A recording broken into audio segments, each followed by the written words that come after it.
Hey, what's up, guys? It's films 5 through 7 Harry Potter voice impressions. It's so exciting! I just hit my lamp. I hit the lamp.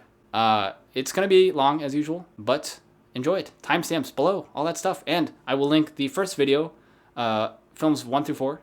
If you have not watched that, go watch it, because it's cool. I think. I don't know. Just enjoy the video.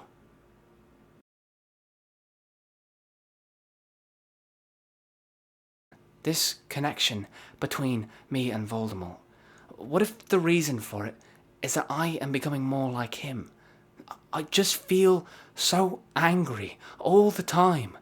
And what if, after everything that I've been through, something's gone wrong inside me? What if I'm becoming bad? Facing this stuff in real life is not like school. In school, if you make a mistake, you can just try again tomorrow, but out there, when you're a second away from being murdered, or watching a friend die right before your eyes, you don't know what that's like. Working hard is important, but there's something that matters even more. Believing in yourself. Think of it this way. Every great wizard in history has started out as nothing more than what we are now. Students. If they can do it, why not us? Hermione, you're honestly the most wonderful person I've ever met. If I'm ever rude to you again, who are you and what have you done with Hermione Granger? Look on the bright side. You can't be any worse than old Toadface. Cornelius, I implore you to see reason. The evidence that the Dark Lord has returned is incontrovertible. You have the right to dismiss my teachers.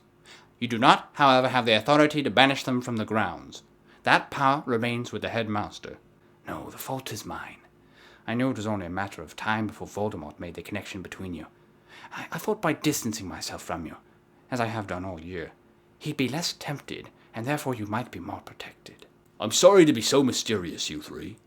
I wouldn't be bothering you at all with it, but with Dumbledore gone, I'll likely be getting a sack any day now, and I just couldn't leave without telling someone about him. Groppy, down here, you great buffoon. Groppy, I brought you some company. It's changing out there, just like last time. There's a storm coming, Harry, and we'd all best be ready when she does. It appears there is a connection between the Dark Lord's mind and your own. Whether he is as yet aware of this connection is for the moment unclear. Pray, he remains ignorant. In the past, it was often the Dark Lord's pleasure to invade the minds of his victims, creating visions designed to torture them into madness.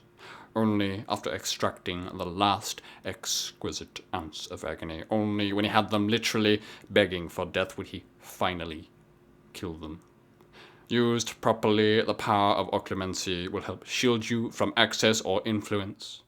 In these lessons, I will attempt to penetrate your mind. You will attempt to resist. 14 years ago, a Death Eater named Bellatrix Lestrange used the Cruciatus Curse on my parents. She tortured them for information, but they never gave in. I'm quite proud to be their son, but I'm not sure I'm ready for everyone to know just yet. I want you to listen to me very carefully, Harry. You're not a bad person. You're a very good person who bad things have happened to. Besides, the world isn't split into good people and Death Eaters. We've all got both light and dark inside us. What matters is the part we choose to act on. That's who we really are. Exactly the point. Fudge isn't in his right mind. It's been twisted and warped by fear. Now, fear makes people do terrible things, Harry. The last time Voldemort gained power, he almost destroyed everything we hold most dear. Now he's returned, and I'm afraid the minister will do almost anything to avoid facing that terrifying truth. The charges against the accused are as follows. That he did knowingly and in full awareness of the illegality of his actions, produce a Patronus charm in the presence of a Muggle. Having already revolutionized the teaching of defense against the dark arts, Dolores Umbridge will, as High Inquisitor, have powers to address the seriously falling standards at Hogwarts School. I'm surprised the ministry's still letting you walk around free, Potter. You better enjoy it while you can. I expect there's a cell in Azkaban with your name on it. Haven't you always wondered what was the reason for the connection between you and the Dark Lord? Why he was unable to kill you when you were just an infant? Don't you want to know the secret of your scar? All of the answers are there, in your hand. All you have to do is give it to me, and I can show you everything. You're a fool, Harry Potter, and you will lose everything.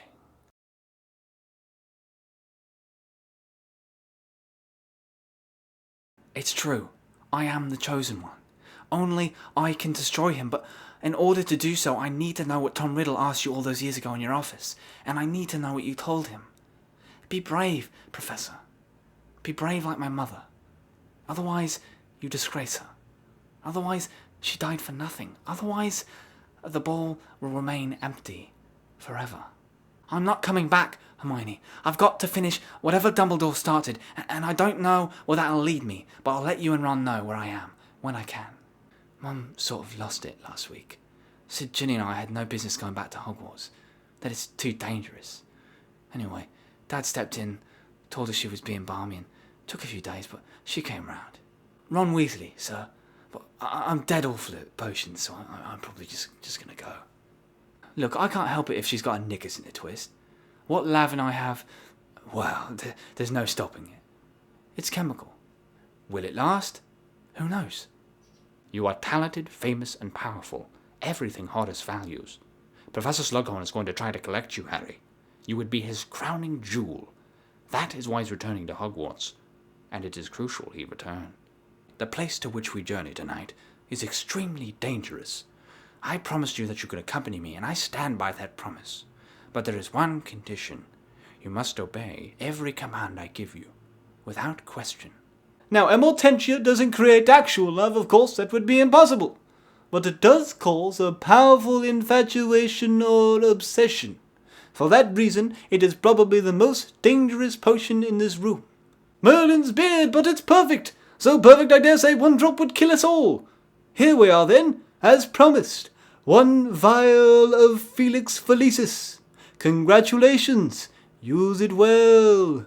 Farewell, Aragog, king of the arachnids. Your body will decay, but your spirit lingers on. And may your human friends find solace for the loss they have sustained. You just know. Once again, you astonish me with your gifts, Potter, gifts mere mortals could only dream of possessing. How grand it must be to be the chosen one. Have you ever considered that you ask too much, that you take too much for granted? Has it ever crossed your brilliant mind that I don't want to do this anymore? You dare use my own spells against me, Potter. Yes, I'm the half-blood prince. Hogwarts. What a pathetic excuse for a school. I think I'd pitch myself off the astronomy tower if I thought I had to continue on for another 2 years. I don't want your help. Don't you see? I have to do this. I have to kill you, or he's going to kill me. I was in the library the other night, in the restricted section, and I read something rather odd about a bit of rare magic, and I thought perhaps you could illuminate me. It's called, as I understand it, a Horcrux.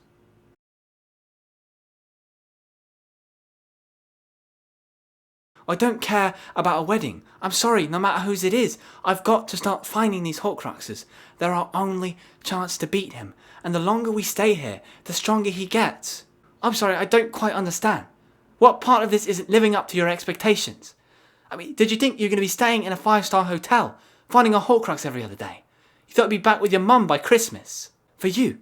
You think Mad-Eye died for you? You think George took that curse for you? You may be the chosen one, mate. But this is a whole lot bigger than that. It was true, every word. This is going to sound crazy, but I think that's why Dumbledore left it to me, the Deluminator. I think he knew somehow that I needed to find my way back, and that she'd lead me. I brought you here 16 years ago when you were no bigger than a boat truckle. It seems only right that I should be the one to take you away now. How you feeling, Georgie? Saint-like. Come again? Saint-like. You see, I'm holy. Holy, Fred. Get it? With the whole wide world of ear-related humour at your disposal, you go for, I'm holy. Pathetic. Reckon I'm still better looking than you. Better looking than Bill, that's for sure. You sneeze and the ministry will know who wipes your nose. Point is, we have to use those means of transport the trace can't detect. Brooms, thestrals and the like. We'll go in pairs. That way if anyone's out there waiting for us, and I reckon there will be, they won't know which Harry Potter's the real one. For those of you who haven't taken Polyjuice Potion before, fair warning, It tastes like goblin piss. Herein is set forth the last will and testament of Albus Percival Wulfric Brian Dumbledore. First, to Ronald Bilius Weasley, I leave my Deluminator, a device of my own making, in the hope that when things seem most dark, it will show him the light. To Hermione Jean Granger, I leave my copy of the Tales of Beedle the Bard, in the hope that she will find it entertaining and instructive.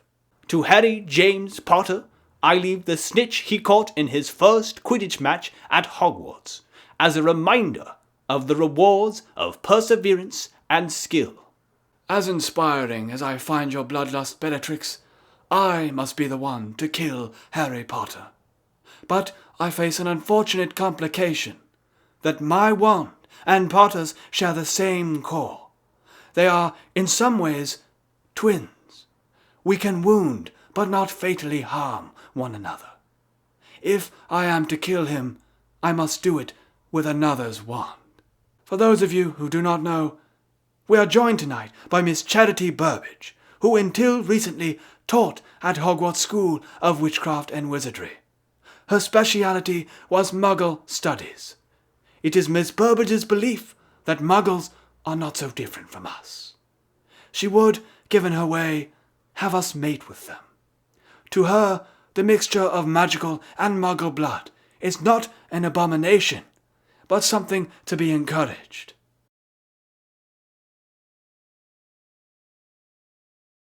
How dare you stand where he stood? Tell them how it happened that night. Tell them how you looked him in the eye, a man who trusted you, and you killed him. Tell them! So, when the time comes, the boy must die. You've kept him alive so that he can die at the proper moment. You've been raising him like a pig for slaughter. Help will always be given at Hogwarts, Harry, to those who ask for it. I've always prized myself on my ability to turn a phrase. Words are, in my not-so-humble opinion, our most inexhaustible source of magic, capable of both inflicting injury and remedying it. Do not pity the dead, Harry. Pity the living, and above all, those who live without love. Harry Potter, I now speak directly to you. On this night, you have allowed your friends to die for you, rather than face me yourself. There is no greater dishonor. Join me in the Forbidden Forest and confront your fate. If you do not do this, I shall kill every last man, woman, and child who tries to conceal you from me.